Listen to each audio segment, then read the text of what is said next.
Hello students, I hope you all are good. So आज मैं आपके लिए एक न्यू वीडियो लेकर आई हूँ जिसमें हम एक स्टोरी पढ़ेंगे जिसका नाम है the bundle of sticks.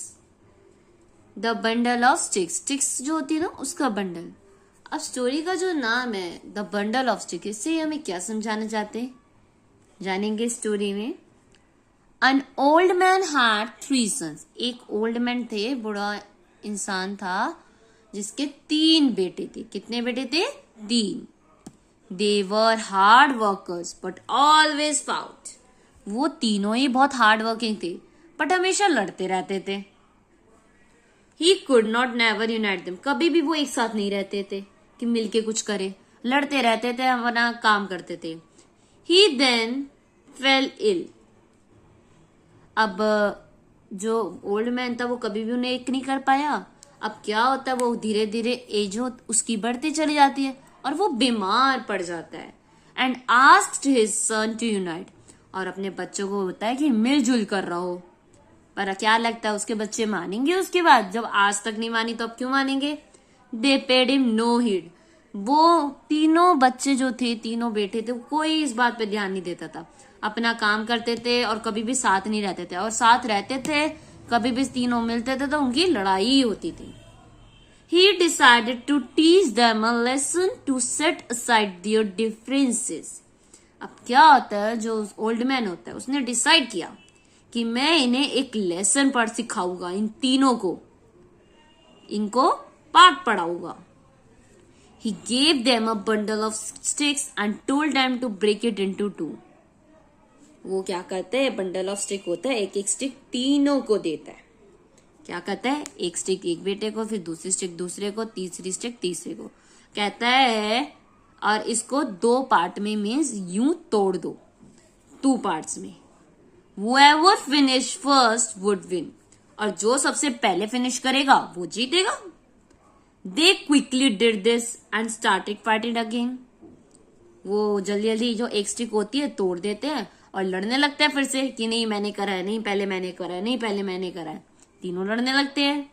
He then gave them another bundle of sticks and told them to break it as a bundle and not separately. अब क्या होता है, अब जो पहले स्टिक दी थी ना उसमें क्या करते हैं वो लोग एक एक करके स्टिक्स तोड़ते हैं। अब वो 3-4 कई सारी स्टिक्स का बंडल देता है ओल्ड मैन और कहता है इस बंडल को खोलना नहीं है, एज इट इज इन सभी बंडल को क्या करना है, तोड़ना है। जैसा कि अब मैं आपको एक एग्जांपल के साथ समझाती हूँ। फॉर एग्जांपल ये स्टिक्स है, मेरे पास कुछ पेन्स है, इनको स्टिक्स समझ लो। पहले वो क्या कर रहे थे, एक एक करके तोड़ रहे थे। अब नाउ ओल्ड मैन ने कहा कि ये चारों के चारों एक जितनी भी स्टिक्स है उसको एक साथ तोड़ो, सेपरेट नहीं करना, अलग अलग। Despite their best efforts they could not do it. वो बहुत मेहनत करते हैं, बहुत तरीके से तोड़ने की कोशिश करते हैं सारी स्टिक्स को, बट तोड़ ही नहीं पाते, कोई भी नहीं तोड़ पाता तीनों में से।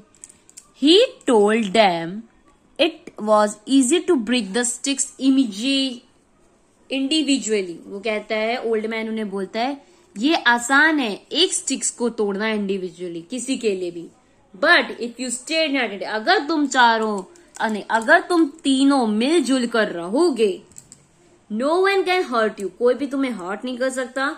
दे finally understood the value of unity, कि कोई भी तुम्हें नुकसान नहीं पहुंचा सकता। तो कहीं ना कहीं अब वो समझ गए थे इस यूनिटी की पावर को, कि अगर हम मिलजुल कर रहेंगे तो कोई भी हमें हार्म नहीं पहुंचा सकता। अगर हम अलग अलग रहेंगे तो कहीं ना कहीं इसमें हमारा ही नुकसान है। तो क्या शिक्षा मिलती है स्टोरी से हमें? There is strength in unity, एकता में ही ताकत है। अगर हम मिलजुल कर रहेंगे तो किसी भी समस्या को हल कर लेंगे, बट यही चीज अगर हम अलग अलग जाके अलग अलग तरीके से करेंगे तो कभी भी उसका समाधान नहीं कर पाएंगे और कोई भी हमें नुकसान पहुंचा सकता है अगर हम अलग अलग रहेंगे। तो ये थी आपकी story the bundle of sticks. I hope ये स्टोरी आपको समझ आई होगी और अच्छी लगी होगी। एंड इसका जो मोरल था कि यूनिटी पे, कि एकता ही ताकत है, मिलजुल कर रहना ही ताकत है। अगर आप मिलजुल कर रहते हो तो कोई भी आपको हरा नहीं सकता, कोई भी आपके सामने आने से डरेगा। बट वही अगर आप अकेले अकेले में रहोगे तो कोई भी आपको नुकसान पहुंचा सकता है, कोई भी आपको हार्म कर सकता है।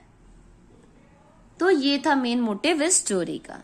आई होप अच्छी लगी होगी आप सबको। अगर ये वीडियो अच्छी लगी हो तो वीडियो को लाइक कर दीजिएगा, शेयर कर दीजिएगा। उससे पहले आप क्या करेंगे, मेरे चैनल को सब्सक्राइब कर देंगे ताकि और भी जो स्टोरी वीडियो है वो आप तक पहुंचे, एंड अदर भी जो टॉपिक्स पे मैं वीडियो बनाती हूँ स्टडीज वाले, वो स्टोरीज भी आप तक पहुंचे। So thank you for watching my video, students. And the most important thing, don't forget to subscribe my channel.